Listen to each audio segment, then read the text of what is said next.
Hi, and welcome to this episode of HR and Cocktails. For those of you that are new, HR and Cocktails is a conversation about all things HR. We talk about everything from onboarding, recruiting, engagement, strategy, and anything related to the employee experience. Today, I have with me Sara Bordeaux.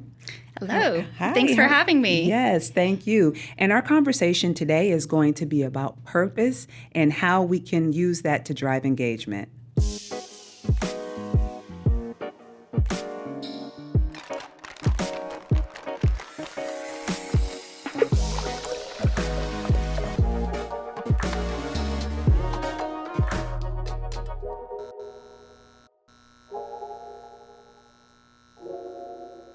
So, Sara, thank you so much for joining me today. And you are my first out-of-town guest, so this is really exciting. Ooh. I know. I feel really special to have someone come down. But tell me about your organization and what you do. Absolutely. So, Purposed HR exists to really help organizations equip their leaders. That can be through HR programs and strategy, as well as leadership workshops and culture strategy. Yes, awesome. So, thus our topic today being about purpose, right? Yes. So, when we think about purpose, right, what does purpose mean as it relates to business and business strategy? Absolutely. So purpose is really our foundational why after we remove profit from the equation. What beyond profits really is the reason that we exist. And it can be kind of muddled into your mission, vision, and values, but I think it is really still the overarching why, kind of like Simon Sinek's Golden Circle, why we do business. What's really the driving force? Purpose means it's a little bit passion, it's a little bit clarity, and really just the why behind everything. Yeah. And I really love that because I feel that organizations sometimes, I don't want to say over-rely on their mission and vision, but they use that to define everything. They use it like that's our culture. No, that's not your culture. Culture is something different. It informs it, but that's not what it is. And so mission and vision should be the statement of, right? But your purpose and your passion is one thing, your culture is another thing. So I think it's important to help organizations differentiate those things, right? Absolutely. I mean, if it's okay, let's go ahead and define a little bit. So your purpose is your why beyond profits. Then your mission is what you're doing and who you're doing it for on a day-to-day. Your vision is really to what end, right? So if I keep doing this for my what every day, what do I want that to look like 10 years down the road? That should be your vision. And then your values, of course, is the set of behaviors of the how that you do it. And so all of these together, like you said, they're really just foundational definitions. It's really important to define what you want so that you can live it out in your culture. And they're important to have. They're important to define so that you can be aligned. But the rubber really hits the road in how you're living it. Yes, absolutely. And we're going to talk about how it ties to engagement. But quite honestly, it also can define how it attracts the right people to your organization, right? Absolutely. Not only from the employee value proposition, but from your consumers as well of whatever your product or service is. It is so important when we think about the culture of a nation, for example.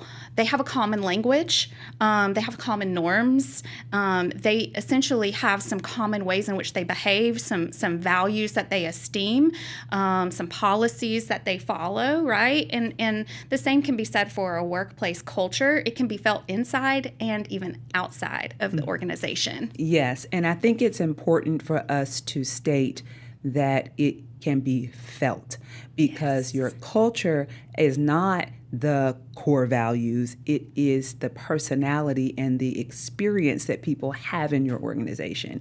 Absolutely. Yeah, and I think it's important for organizations to understand that. But we're going to dive deeper into that. But before we do that, I think we need to get a cocktail. Let's do it. All right. So what would you like? I would love a Georgia Mule. A Georgia Mule. Okay, a Georgia Mule coming right up. Well, our guest, Sara, has chosen a Georgia mule. So tell me, Sara, why'd you choose a Georgia mule? Well, I'm from Georgia. We are the peach state. I love peaches and I love refreshing drinks like a mule. So it is the perfect combination. I love it. I love it too because I am from Georgia. So it's perfect. It's perfect. It's perfect. So what we're going to do is we're going to do our mule mugs. It's important to use the right. It's not glassware in this instance, but you know what I'm talking about. Copperware, yeah. So we're going to put a couple of fresh sliced peaches in there, and we're going to get some fresh squeezed lime juice. I have already squeezed these, but it's also important to use fresh juice. So we're going to do a half part of lime juice, and we're going to put that in there. And then we're going to use our muddler, and we're just going to muddle this peach down in here so we can get some of that good peach goodness in there. And we're gonna do this. And you're gonna do this one directly in your mule mug, so we don't have to use a shaker and a strainer. We're just gonna have all of this in here, right? So then we're gonna add some peach schnapps because we wanna make sure it's sweet and peachy. So we're gonna use a half part of peach schnapps because we don't want it to be too sweet, but we wanna add a little splash of additional peach in there because we're Georgia peaches. All right, and then we have vodka because it's a mule and it needs vodka. So we're gonna do I'm gonna do 2 parts because we're feeling good today. We're gonna do 2 parts vodka. Okay. And we're gonna add some ice. And then we're gonna add some ice. And then the other part that we're gonna add, or we can throw ice around as well. It's okay to do that too. And we're also gonna add one more thing that makes it a mule, and that is ginger beer, because that's what makes a mule, right? And I think the copper mug too, right? Absolutely. All right, so we have some ice, and we're just gonna give it a quick little stir. Make sure everything is all mixed in good. And I feel like whenever I'm around somebody from Georgia, I start having an accent. I don't know if you noticed that. I just got an accent. Yeah, didn't have it a few minutes ago. You definitely should talk with an accent I should. I should. And it's weird because I never had one. So it's very interesting that I grew up in Georgia, went to college in Georgia, never had an accent. But when I go back and then I'm around people, then I have one. And then we're gonna garnish it with some fresh mint that I grew. It's very beautiful. Beautiful. Right, cheers. Cheers. Oh, it's really good. It is good. All right, so now that we have our Georgia mules. Cheers. Very good and peachy. So good. Love it. So, we're talking about purpose, the why behind. And so at the organizational level, yes, get that. But how do we tie that to individual positions and to individuals so that we can start to tie it to engagement? I'm really glad you asked because when I talk about purpose, I talk about how it's like an onion. It has so many layers to it. And so even as leaders in an organization, it's important to define purpose not only organizationally, but for ourselves, for our departments, for the clients we serve, and for the employees that we hire. And so when we really define those things with intentionality, it helps us identify what we want, right? So in identifying and attracting the people that we want, values are a big part of that, and aligning those values to the purpose.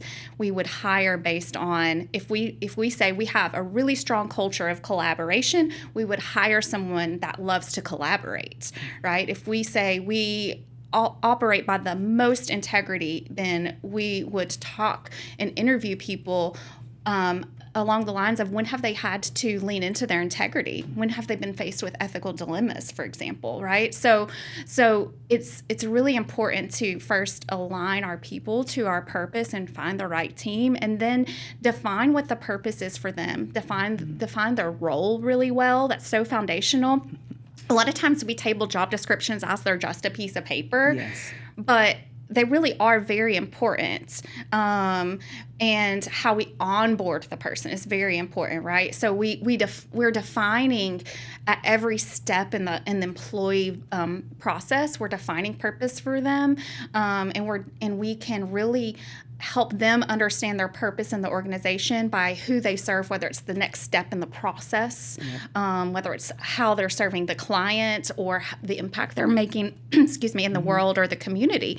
So it's really important for us to define all those layers of purpose for the employee so that they can feel connected, because they're going to resonate with one of those. Yes. Right. And so as a leader, it's important to find out where are people resonating and how can we really lean into that. Yes, I definitely agree with that. And one thing that you said, resonated with me, it was intentionality. And I don't know, because as small businesses, we're doing so many things and we're all wearing so many hats. And so to your point, it's like, here's your job description. Here's a list of duties that you have to do.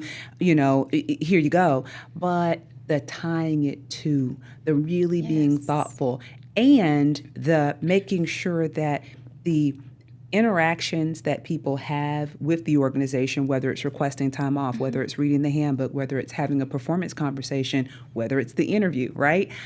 All of those things need to have that purpose baked into it. Absolutely. So that they can feel it, right? Yes. And then one other thing, that you said was, making sure that people understand where their role fits into the organization. And I can't express enough how important that is. And I've used this example before, but I'll use it again. And I heard it. Let me tell you, I don't know if it's true or not, but I heard it and it made sense and I liked it. So President Kennedy, when he was visiting the Space Center right before a shuttle launch, he asked the janitor, he was like, "What is your role here?" And the janitor said, "My role is to put a man on the moon." They understand their purpose there, right? So he didn't say, "I'm a janitor, I'm responsible for cleaning." He said, "My job is to put a man on the moon." That's when an organization gets purpose right? Absolutely. I have another great example. I worked for a company that makes adhesives. Our adhesives would go on labels of food, beverages, cleaning products, even the Moderna vaccine during COVID. And so it would be really easy to get into the minutia and the grind of, I operate this machine that mixes something that creates an adhesive that goes on some kind of sticky paper.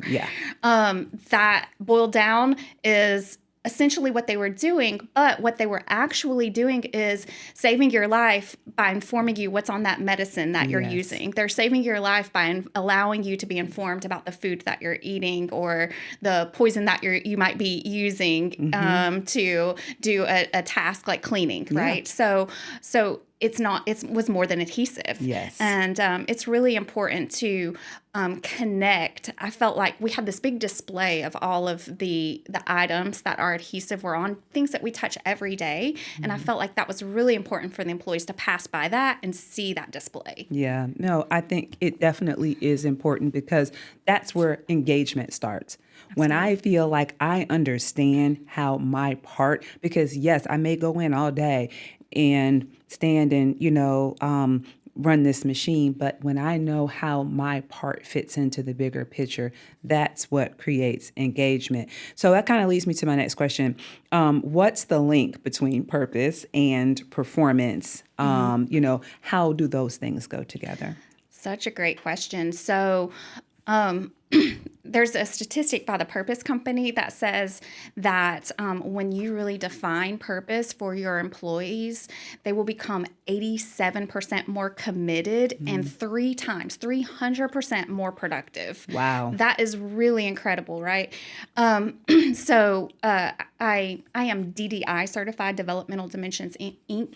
International. They have a particular training in which they have done some research around purpose, and there's this really cool story from their research. They were working with a call center for a university whose job was to call alumni to get them to donate to the university. Well, they put people into 3 groups. One group, they didn't give them anything. One group, they allowed other past employees to tell them what that job had meant to them. And then another group, they heard from alumni who had received scholarships based on the money they were collecting. The first two groups equally performed. That last group who heard from actual scholarship recipients, they actually doubled their performance and were able to get double the donations. Okay.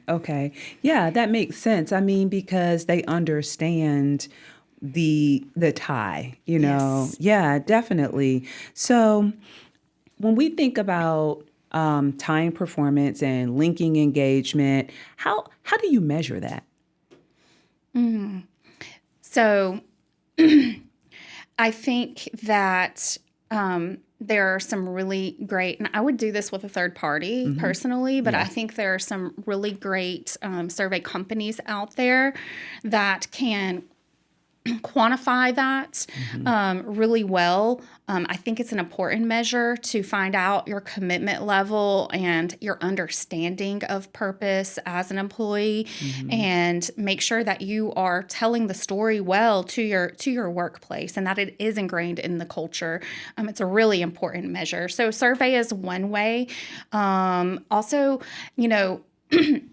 never underestimate just the power of connection and asking around tables, asking in exit interviews, asking in stay interviews, and making sure that when you say, what is your purpose here? Everyone has an answer.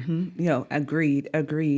And I think that, with that, it starts with modeling from the top. Yes. Right? So describe what purpose-driven leadership looks like. Absolutely. I talked about layers. I think a leader does really need to sit down and do the work and think about their purpose in their role at that organization, their purpose for their department, their purpose for the organization in the community and to its end users. So I do think the leader needs to really think through that and make sure that they are aligning with the company purpose, that they're falling in line with that they're sending the message to their team to fall in line with that purpose, and becoming a really great storyteller as well is part of that. Whether we like it or not, we all have a brand. We have a personal brand, we have a leadership brand, and we have a workplace brand. Our culture is our workplace brand, right? And so as a leader, we're champions of that. I like to say that as a leader, we're culture guardians. And so what that means for purpose leadership is that not only are we creating that alignment and that definition, but we're also going to guard the culture so that we're not going to let something unethical come in. We're not going to let disruptions come in. We're going to take care of those things. We're going to stop the morale busters. We're going to lead with transparency and trust, and those types of attributes that attract good talent. And if you take care of your employees, they take care of your customers, right? And so all of that ties to purposed leadership and making sure that we're leading with that intentionality. Yeah, and I definitely appreciate that because people, they want to see that you're walking the walk and, and talking the talk. 100%. And, but, as a leader, and even though you may be purpose-driven, what can leaders do to help their employees get that tie? Because, in Marcus Buckingham's book, First Break All the Rules, he says you can't put into someone something that they don't have, right? So we are looking for people to have certain competencies that align with the core values. So what is the role of a leader in helping to either develop or nurture that in their teams? Absolutely. It's really embedded in the whole employee life cycle, right? Starting with attracting and hiring the people based on purpose, onboarding them based on that purpose, managing their performance based on that purpose, right? Rewarding based on that purpose. So when you reward someone, you should say what value they represented. When you give a performance review. What values are they upholding the best? How are they aligning best to the purpose? How are they being a model for that? What areas could they improve in really exemplifying and amplifying that purpose, right? So taking that purpose, those values, and all of that as your filter by which you communicate with, give feedback to your employees, right? Also, little things like your daily or weekly meetings, your one-to-ones. Start with that purposeful moment, right? What if that is purposeful play? I've heard it. Whether that is just asking someone, what does it mean to them? Let them be a voice and hear their feedback as well. Yeah. I think that that's important. But Sara, this sounds like a lot of work. It sounds hard. How do we do it? It just needs to be embedded in as a thread, right? I think that it's better to do it from the start when you're a small business, before you hire your first employee, right? Because you're building a culture, whether you're doing it intentionally or not. You're building a culture. So why not be intentional about it? Because it is when you lay those foundations, it's your guide on how to deal with your employees and how to deal with every aspect of your organization. And so it's better to have the puzzle pieces in place and define, this is who I'm going to be. I'm going to remind myself maybe on my calendar on Fridays to have I been intentional, and what can I do to be intentional? But really, it doesn't have to be something separate that you overlay. It should just be the thread of when you're building your strategy, build in the purpose. When you're hiring, build in the purpose. Build it in along the way. And how would an organization, so let's say an organization, because we know small businesses that, so mine, for example, I did not start my company on purpose. I didn't on purpose, no purpose, right? I had a purpose. It just wasn't to start a business. It was I didn't want to have a job anymore, which ended up being a lie because I did have a job. It was just that I worked for my clients. But, if down the road, hired some people, I haven't been intentional. Where do I start? That's a really good question. Yeah. So I think that you have to stop and do a little bit of internal work of what's driving me. Why did I do this? Who am I trying to help, and why? Where do I want this all to go? You have to ask those basic, really they're branding questions. Okay. When you sit down to do the work of mission, vision, values, this is really just the overarching layer, right? So I think it's a little bit of internal work of what's driving me to do this, and beyond passion, where's the grit that ails me to do this, even when it's hard. Okay. What do I want to accomplish with all this? What's the story that I want my employees to tell? Who do I want to be as an organization? What impact do I want to have on the world? You just have to sit down and ask these questions, right? And how is this then baked in to my process? And I think that all of those things are important. And so now I've done that work, but I have people who are here who were not brought into the organization with this. And this is something that we've gone through ourselves. And so then how do you then bring these people along? Because I think that in some instances, organizations are able to have some people who are able to adopt and some people who do not. Absolutely. And so how do you as a leader and as an organization prepare for that? Because I feel like that may cause some of them to recoil back and be like, well, I don't really want to do this because everybody's not going to get on board, because there's change management that goes along with that when you retroactively put a program in place. Absolutely. I think that how you communicate it is very important. And you don't just say it once, just like you don't tell your significant other, I love you once in life and be done with it, right? You have to say it continually. And so it's a continuous message. And you just have to let people know that this is who we are, and you do need to get in alignment with this, but you want to inspire them to get in line with it, right?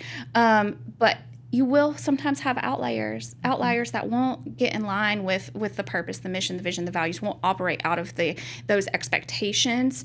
I'll take a play from Stephen Childs. He's the CHRO of Panasonic. He talks about how the chief innovation officer, someone really high up, when they were basically doing an overhaul of their culture, he just wouldn't get on board. And so they made it their messaging very clear that our leaders are going to model this culture that we're trying to build. And after some months of trying, he wouldn't get on board, and he was, I think something like the highest paid person, and they got rid of him. You cannot be scared to get rid of the person who is tainting the culture. Let's say you've got a whole lot of probiotics, but you've got a little culture of bad bacteria, evil flesh-eating bacteria. Yes. You have to kill that bacteria, right? That's why people talk about someone bad in the culture as a cancer. Yeah. Because it's the 1% that brings the 99% down, right? And you have to guard the culture. Yeah, absolutely. Absolutely. I definitely agree. So we kind of talked about this, but can you maybe give us a little bit more detail around how you embed purpose into the various processes? So like recruiting, onboarding, like practically, what does that look like? Because I feel that there are people who don't do it because they don't know how. Okay, great question. So, I like to start with values and turn my put them in your job ad for one. Put your purpose in your job ad. Put your expectations for, and I use values because it is how we behave, right? And so recruit based on those values. And I really hate the words culture fit. We want a culture enhancement. We want a culture ad. Who is going to come in and amplify our culture? And so you ask questions based around that. Like I mentioned with, tell me about times when you've been collaborative or when you've had to lean on your integrity and you're faced with an ethical dilemma. Tell me how you, what you did when someone wasn't pulling their weight, for example, right? So you whatever your values are, base your questions on those values interviews, you have some people that can really talk the talk, but then once you get in, make sure that they're onboarded really clearly with your story of your why, your purpose, your mission, vision, values. Like make sure that is defined very clearly in the onboarding process for them. I hate to see someone just come in and thrown onto a job and not get to spend time with who we are as an organization. It's really important that we build that in. And I know that's tough for some small organizations because you need people yesterday. So if it's a presentation, if it's whatever it is, let the person sit with that, and then talk about it while they're on the job training. Pick trainers who will talk about it. Pick trainers who will discuss the why behind all the things you do and who you serve, and train them to do those things, right? So it's embedding it in every step. So then taking that purpose and those values and rewarding on it, giving corrective action on it, judging performance on it, and tying it to all the metrics, discussing it continually. Okay. No, and I think that makes sense. And so I think that basically what we need to walk away with is that purpose is very much about the why behind what we do and making sure that it is a part of every experience that someone has in the organization. Absolutely. It really boils down to clarity. Yes, which is important, and it helps people to better understand what is expected of them. Whether they do it or not is something separate. But absolutely, yes. At least you've defined it. Exactly. And they can't say they didn't know if you define it well. Correct. Yes. Well, they can say it, but it might not be true. Right. Yeah, exactly. Well, Sara, thank you so much for joining me today. I really appreciate it, and I really appreciate the insight around purpose and how important it is for the organizations. Absolutely. Yes. May I leave you with one more thought? Absolutely. So So when we really have our purpose well defined, it basically it satisfies the critics, right? When they know the why, they can stop criticizing, right? And it empowers the people who are the talent that you want to retain. It empowers them to then move forward in that purpose and share that purpose with all that they come into contact. And so if you define it well, if you tell the story, if you really have a great workplace culture that's founded on purpose, then you don't have to do the hard work of finding good talent. Good talent will come to you. Okay. You don't have to do the work of marketing so hard when everyone can see who you are and want to be a part of it. Yes, no, that's awesome, and I definitely agree. You will be a place that people want to work, and that'll be a part of your employer brand. So yes. Absolutely. Well, thank you again. Thank really you. appreciate it, and thank you all for joining us for this episode of HR and Cocktails.